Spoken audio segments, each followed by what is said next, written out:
Now, let's get deep. Right here is King Hezekiah's tunnel.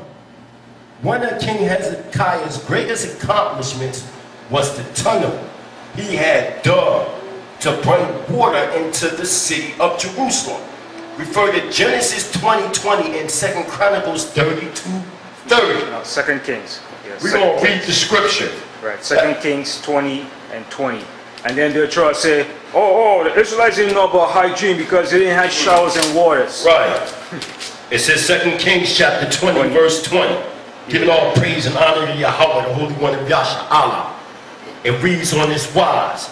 It says in 2 Kings chapter 20, verse 20, and the rest of the acts of Hezekiah and all his might, and how he made a pool and a conduct and brought water into the city, are they not also written in the book of the Chronicles of the kings of Judah? And Hezekiah slept with his fathers, and Manasseh his son reigned in his stead. So it speaks in the Bible about us dealing with that system way before the Greeks, the Romans, or any of them. And here's the archaeological facts. But I thought that the Bible was a collective book of plagiarism that came out of Kemet. If it's plagiarism, how can we go outside the Bible and find this historical evidence?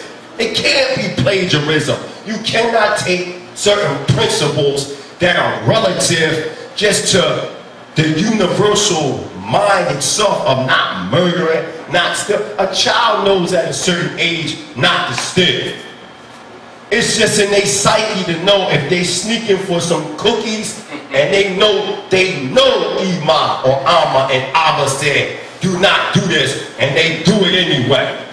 Let's look at the law, the 42 negative confessions of Mayak, and look at, you call the 10 Commandments, even though it's way more than 10 Commandments. One says, thou shalt not murder. The other one says, I have not murdered. Thou shalt not murder existed before I have not murdered. To say I have not murdered, a confession, because that's what they call it, shows that previously there was murder that took place.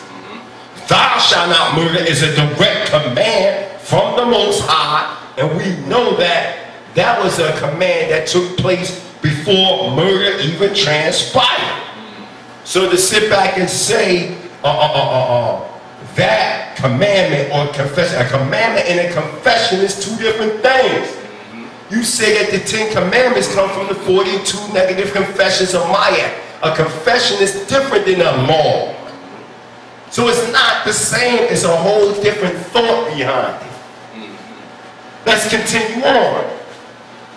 It says, a view in the Shalom Temple tunnel built by King Hezekiah in the 8th century BCE, and also known as Hezekiah's tunnel.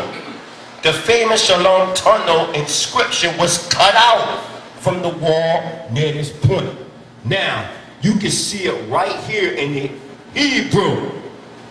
When they was, the workers that was working at Hezekiah's tunnel, they was just, when they was working, they was writing things in Hebrew.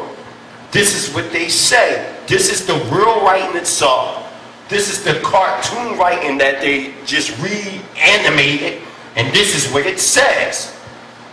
When the tunnel was driven through, and this was the way in which it was cut through, while were still axes, each man towards his fellow, and while there was still 3 cubits to be cut through, there was heard the voice of a man calling to his fellow, for there was an overlap in the rock on the right and on the left.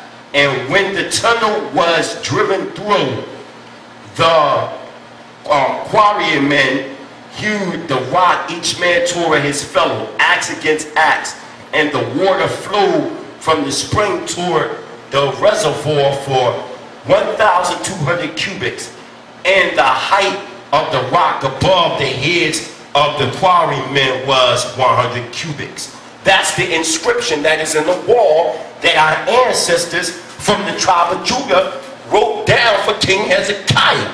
inside the tomb, inside this tunnel. Images from Assyria. This is King Jehu giving tribute, you understand what I'm saying, to the Assyrian kings. There it is, right there.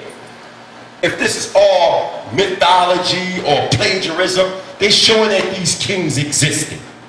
And then too, the tunnel was supposed to give water for flushing, for bathing, for all forms of hygiene, and the water was used for irrigation, for the whole process. No doubt. Now shoot back over here and look from the tomb of the chief hairdresser Tyre at Shakora, Hebrew slaves hunting hippopotamuses. This is in Egypt.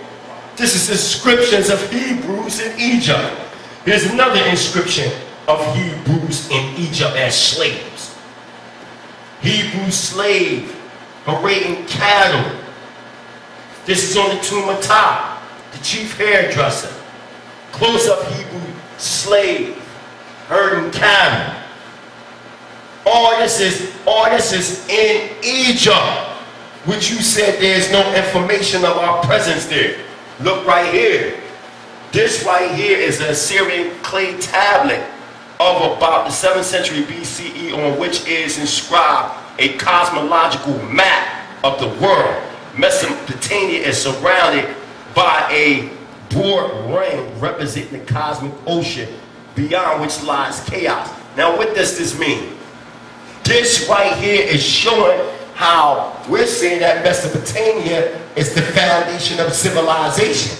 The ancients, when you actually read Manasso, Josephus, Philo, Herodotus, all these different writers that wrote about where civilization come from, they said Mesopotamia. But later on, Egypt is focusing on the Nile. But the Assyrians right there would know better where the foundation of civilization came from. They're saying what we're saying. All the ancients are saying the same exact thing what they say. This is a question I challenge any Egyptologist. If you say that the Bible is a collective plagiaristic group of writings from Kemet, then you should be able to show me any ancient historian that says Moses plagiarized from Egypt. You should be able to say that, just like today, we're running around here saying this person plagiarized off that person off this person, and you can't actually go to books by historians, contemporary historians that make this claim. But why can't it be backed up with ancient writers? You see what I'm saying? Why didn't any of the ancient writers say that Moses plagiarized? Why didn't they say that? Go into your writings, ancient historians, and show us that the ancient writers said, whoever you get, said that the Israelites plagiarized everything from Kemet. It wasn't even called Kemet. I'm going to give you the name. I'm going to show you why it was called Kemet. Since y'all run around keep saying it was called Kemet. Now, during the time, Lower Egypt, this is a picture of Lower Egypt right here, where you see the Giza and all that. This is Lower Egypt right here. It was originally underwater. So, in southern, quote-unquote, Egypt, or Nubia, Kush, it started to push the fertile soil towards Lower Egypt, and it started to form fertile land. And from that fertile land, they called it Kamata or Kamu, which means from the Cam, in their language, from the earth, meaning descendants of Ham. We know what they're talking about because of the hottest region, bringing that fertile soil, it calls land. And from that to embank the Nile, this is what Menes the First did. Menes the First is Matazaryan, Mitzrayim. They're the same person. Now, as we continue to build more, we'll see that the word Kemet, the people of ancient times that lived in Egypt, didn't call themselves Kemetians. They didn't call themselves that. This is why your true Kemetians are all those that descend from Ham. All those that descend from Ham are Kemetians. But in